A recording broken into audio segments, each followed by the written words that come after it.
Good day, Crime Talk aficionados. This is Scott Reisch of Crime Talk, and on the docket today, first, Krystal Lee Kenny finds out the date for her sentencing. We have received the Patrick Frazee discovery. The U.S. Supreme Court holds oral arguments on a New York law that's now been repealed, which raises huge questions. And fourth, the dumb criminal contestant of the week. Let's talk about it.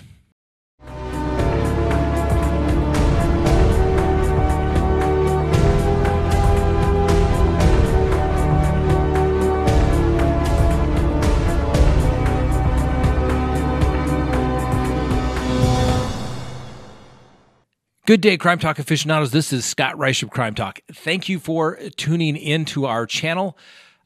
For those who do not know, my name is Scott Reisch. I am a criminal defense attorney, and we are here to provide you with some knowledge and information that you're probably not going to get on a 15-second news blurb on the news. We talk about the cases, we talk about the facts, we try to be unbiased as possible. If you have not subscribed yet, please do so. If you like the video, hit the like button, and please leave us a comment on what we talk about here today. First on the docket, Krystal Lee Kenny. She found out her sentencing date today. For those of you who do not know, Krystal Lee Kenny was the nurse, the mistress of Patrick Frazee, who was found guilty some 2 weeks ago now of killing his fiance and mother of his child, Kelsey Barrett. Patrick Frazee has received a life sentence plus 56 years or whatever. Doesn't really matter. For those who are calculating those dates, like, wow, what is it? Why do they give another 56 years on top of life without parole? Well, they have to. It's the law. Yes, murder in the first degree, life without parole, immediate sentencing, go forward. But all the solicitation counts, tampering, things like that, the judge just stacks those on. They have to be consecutive because it's a crime of violence from the murder, and the judge oftentimes will just do that just because he wants to rack up big numbers. Sometimes it's because the judge has to be under the statute that it has to be consecutive. So that's why that took place. Krystal Lee Kenny's sentencing date is now scheduled for January 28th at 9 a.m. This will be in Teller County in front of Judge Scott Sells. Now, the judge ordered a pre-sentence investigation report to be done, and that usually takes 6 to 8 weeks to complete. It's not a huge document, but every criminal defendant, particularly in a felony case, is required to have one. And if I was Krystal Lee Kenny's attorney, I would say I want a pre-sentence investigation report as well, so that my client can spend the holidays with her family and drag that out. Why it wasn't done beforehand, not really sure. Regardless, Krystal Lee Kenny, as part of her plea agreement, was that she had to testify. So apparently, obviously, the district attorney believes that she has fulfilled her obligation to testify. They're not attempting to withdraw her guilty plea. However, something interesting came out at the status conference. Drew Nielsen, who is Krystal Lee Kenny's attorney, and a very, very good attorney. I know Ms. Nielsen. I have not spoken to her about this case. In fact, I saw her one day in the parking garage at court, and I wanted to ask her, but I didn't want to taint anything, so to speak. But Ms. Nielsen is a very, very smart attorney, and she said something that she was going to challenge the sentencing in the aggravated range. Now, that is interesting for a couple of reasons. One, for those who have not listened in previously, Miss Kenny, because she got a smoking good deal, could get, in theory, probation. And if she were sentenced to the Department of Corrections, the presumptive range under the sentencing scheme here in Colorado is between 12 and 18 months. However, if it were aggravated, it could be as high as a mandatory minimum of 15 months to 3 years. That's a Class 6 felony. Normally, someone is aggravated if they commit a crime when they are on bond, if they're on probation, if they're on parole, in custody, or some sort of escape status. Obviously, Miss Kenny was not. However, the judges can sometimes use discretionary aggravation. Okay, not usually done. It's a lot easier when it's defined in the statute. However, the guilty plea, at the guilty plea of Krystal Lee Kenny, she agreed to and waived any right to what under Blakely, it's a United States Supreme Court case that says anything that increases the sentencing other than a prior conviction has to be pled, tried to a jury, and proven beyond a reasonable doubt. Kind of getting totally in the weeds there, but what it means is, but the defendant can always waive anything. You can waive all kinds of rights. And if you have a right to that, and you say, no, I'm not going to do that, but you want to get your plea bargain, okay, now you're going to get in the aggravated range up to 3 years in prison. So Ms. Kenny's attorney is now saying that she's going to potentially challenge that, which I think I'd be a little hesitant because the district attorney can always say, if you do that, you will be violating the terms of our plea agreement and we can pull your deal. So we'll see if the DA does that. The judge ordered that Ms. Nielsen, on behalf of Ms. Kenny, file her motion, and then the DA is to respond, and obviously we'll be tracking that because I think that is significant. But what it also tells me is that Ms. Kenny should bring not a whole lot of luggage to her sentencing hearing because she's probably going away. When your defense attorney is saying, we're arguing about this range period, we're not talking about probation. So she needs to travel light, probably doesn't need to bring anything other than her driver's license so when they book her in to go to the Department of Corrections. And if she goes to the Department of Corrections, it's not going to be a fun experience for her because she will have that snitch jacket on her. Anyway, we will follow that as we go along. The next thing, for those of you who may recall, in the Christopher Watts case, we were able to receive a big chunk of the discovery once the case was complete. We got all the videos, we had everything. In this particular case, the district attorney is being rather limited in what they are releasing, and I'm going to try and push that to see if I cannot get more information. Perhaps we'll be able to get more, particularly if once Miss Kenny is in fact sentenced. But as of right now, it is rather limited as far as what we've received. I can tell you we have the body cam videos in their entirety. We'll put those up. I know they've been out there, but I think some people have been hacking them up. I find it's curious that Miss Kenny is walking around in her CBI jacket and hat because apparently they're trying to disguise her so that nobody knew she was out on the property cooperating. Gee, that wouldn't be hard to figure out, right? We also have some photographs, and we have some timelines, particularly of the analysis of the phone calls that the district attorney used in their case in chief and their presentation in closing. We will put all those up because it's just hard to put up on a video and discuss. It would take an hour, but maybe we'll do live or something like that. But Kyle has assured me that those can be put up at scottreisch.com, and hopefully he will have those up by the time this video hits tonight. And while you're at scottreisch.com, why don't you sign up for our free newsletter? Why? Because everybody likes free stuff. So it's free. Just do it. We don't bombard you. We don't sell the lists. We just try to send you a little more information about cases that we find interesting that we don't have enough time to talk about every day here on Crime Talk. The next case on the docket involves a case that was heard before the United States Supreme Court today and has captured New York State Rifle and Pistol Association versus New York City. And this case has an interesting twist. All right. And one of the first things that they teach you in law school is that for a court to hear a case, there has to actually be what they call a case in controversy. And this case, some of the justices were arguing, and a lot of the people that opposed the United States Supreme Court from even hearing this particular case is saying that there is no case in controversy. Why, you may ask? Because courts don't go around giving advisory opinions. They don't say, well, if this case were to present itself, we would pontificate and say this is how we would rule. Courts don't do that. So a case has to actually have a case, and there has to be a controversy. But in this particular case, the New York City ordinance that was passed has since been repealed. The original ordinance said that, citizens of the state of New York, we understand that there's this case that the Supreme Court decided called Heller. And Heller said that everyone has a right to protect themselves in their home, and that includes with a firearm, and you cannot put unreasonable restrictions on that right. And the Supreme Court has had another case out of Chicago basically saying that that right extends to states' rights, and basically the state cannot infringe upon your right to possess a firearm in your home.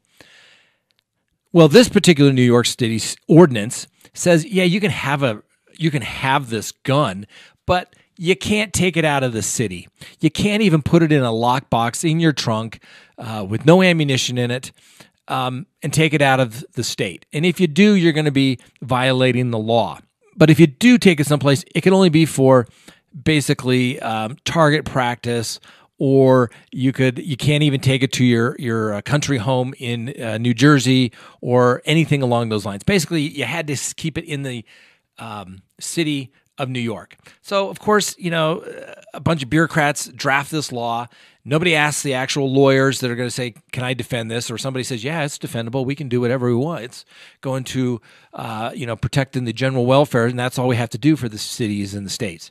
So, three people actually challenged this law in New York City and said, hey, I'm a gun owner. I want to be able to take my gun to New Jersey, to my house, and I want to be able to fire it and possess it. And New York said, no, you're going to get fined and ticketed for that. So it was challenged. And promptly, the city of New York realized that this law was completely unconstitutional, but obviously they had done it anyway. So they repealed it. And the state of New York actually passed a law saying, well, yeah, you can do it, but you got to put these restrictions on it. So what the city of New York in this particular case is arguing is that this case is moot. We realize the errors of our ways. We realize that we drafted an unconstitutional ordinance, okay, which should give everyone pause. Okay, why does it take somebody in government to be sued to somebody to figure out that, maybe that was unconstitutional? Shouldn't we always be out there protecting the individual liberties of all citizens? Last time I recall, that's what the Bill of Rights, the first 10 amendments to the United States Constitution, those are limitations on government powers. Remember, the founding fathers, the states and the colonies would not sign the Constitution unless the first 10 amendments were part of it and ratified with the signing of the Constitution. It's a limit on state powers. So New York says, we are not going to, no one should be able to challenge the law because we realize the errors of our ways and that this law is unconstitutional. So no case in controversy, okay? But the first thing or the second thing that they teach you in law school when it comes to case and controversies, and every time they say this is the rule of law, they teach you that there's an exception to every rule of law. And the exception in this particular case is that if it has such huge impact that it could basically expand out, basically the court's saying, we're going to give you an advisory opinion, okay? Now, some of the justices today said there is a case in controversy because this case was thrown out early on by the district court, and the plaintiffs could go back and amend and then sue the city for violating their constitutional rights for some sort of dollar amount. They hadn't asked that before, but in the course of litigation, they're figured out, hey, we could sue them, so therefore we still have a case in controversy since that's the crux of New York's argument. And so some of the more liberal justices were rather concerned that why are we taking a case that is basically over? We shouldn't do this. But if it affected one of their issues, I'm sure they would find that it would be a case in controversy. Now, the conservative justices, because it affects one of their issues, want this case to go forward. It's going to be interesting to see. When I read it about this last week, I first thought, no-brainer, the way the court has shifted. They're going to expand Heller and basically say, not only do you have a right to possess a firearm in your home, but you have to be able to possess it outside unrestricted, because it's not like everybody has an indoor pistol range in their basement where they can't go and just shoot a few rounds in the basement for target practice. They need to be able to go to get the weapon serviced. Maybe they want to take it to their property in another state where they can go shoot it. Maybe they just want to go to a target range and shoot their pistol. But if they can't do that, that infringes upon their right to travel, interstate commerce, across state lines, and it infringes upon their right to possess their firearm, which is a right under the Second Amendment. And since we always keep our handy-dandy pocket Constitution, let's just read it so that everybody knows what it says and nobody can say, Scott, you're making that up. Second Amendment to the United States Constitution. A well-regulated militia, being necessary to the security of a free state, the right of the people to keep and bear arms, comma, shall not be infringed, period. So that's the decision the United States Supreme Court will be taking up. They could kick it back and say, you know what, no case in controversy, we're not sure anything needs to be done. They could say, hey, send the case back to the district court, let them amend, bring it back, let it work through the process, maybe because the record hasn't been fully developed. Or the Supreme Court could simply say, you have a fundamental right to be in possession of your firearm anywhere, not just in your house. Supreme Court has not taken up this issue in any great importance in almost 10 to 12 years. So it'll be very interesting to see how they rule, particularly given the dynamics on the court and how things have shifted. All right. The next matter on the docket today is our contestant for the Dumb Criminal of the Week. As a criminal defense attorney, I have represented lots of people with facial tattoos. And I have always said, why did you want to do that? And I get it. Your body is a canvas. It's your artwork. I get it. But if you're going to go out and commit crime, guess what the first thing is going to be that identifies you? Your facial tattoos. Once had a guy that got identified and he kept saying, it's not me, it's not me. And I was like, dude, they identified your noose tattooed around your neck. It was like a rope that went around your neck and up the side. Like, how many people have that? Of course, only him. And he was promptly ID'd and found guilty. So, not that I'm telling people to go out and commit crime, but if you do, you may want to put a little cover up on your facial tattoos. It's a thing, all right? Anyway, Indiana is our place to be today. A guy by the name of Donald Murray was sought by the police because he was involved in a eluding high-speed chase with them. The image that they put out there, because they believed it to be a Donald Murray, in a recent episode, and he sports several tattoos on his neck and face. But his most prominent is the big old statement of crime pays written across his forehead. Take a look at that. All right? Now, don't get me wrong, ladies and gentlemen. A part of me really admires this guy, okay?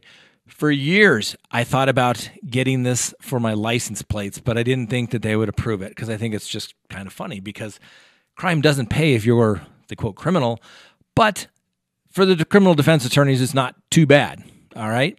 And so I didn't get it on my license plates, but I did get it on my suits. So every time I get a suit made, they can put in there, this suit was custom made for Scott Reisch. Well, instead of that, we do crime pays. It's kind of a little inside joke. Every now and then, district attorneys will come up and ask, do you really have that on your suit jacket? And yes, I do. All my suits have it in there. But Mr. Donald Murray is our dumb criminal of the week, not for the crime that he did, but how he was, in fact, identified. As I stated earlier, please subscribe to the channel if you have not done so. Please leave me a comment. Krystal Lee Kenny, do you think she should get probation? Do you think she could get the maximum sentence of 3 years? What do you think of the Patrick Frazee discovery that's been turned over thus far and that you'll be able to see at scottreisch.com, as well as the Supreme Court case heard today, New York State Rifle and Pistol Association versus New York. Do you think people have a constitutional right to be able to possess their firearm and be able to go out and maybe do a little target practice with it? And also, we have new merchandise that has hit. Yes, new merchandise. Hit the link below. It'll take you right to Teespring. I personally ordered a bunch of stuff today. We'll be giving some of that away in the coming week when it arrives. But if you don't want to take your chances of trying to win a contest that we have here, you can go purchase it your own and have it within a week. Thanks for watching Crime Talk. That's all we have today. We'll see you next time.